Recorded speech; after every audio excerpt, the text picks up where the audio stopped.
I za kraj, ja znam da ovo izgleda kao da ne volim žene da vas zajebam, ali ozbiljno, vi žene ste najlepša stvorenja na svetu. Na piramidi lepote, u samom vrhu, Johnny Depp, vi žene odmah ispod, mi muškarci. Ali vi žene se mnogo trudite zbog nas. Da, mi smo muškarci. Da li vi znate koliko nama malo treba? Vi lakirate nokte, vi čačkate obrve i trepavice. Što je manji deo tela, to postoji više proizvoda za njega.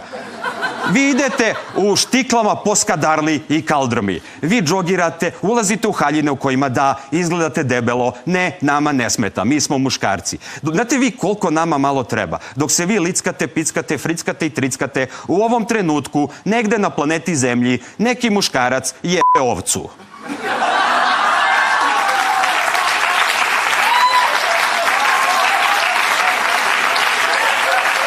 Uglavnom Perišić. Neozbiljno. Vas reklame ubeđuju da morate da imate nogu kao staklo, taj lik je do lakata u vuni, samo ono be, be. I sad svi mislimo isto. Da li taj što je ovce drka na džemper? Hvala.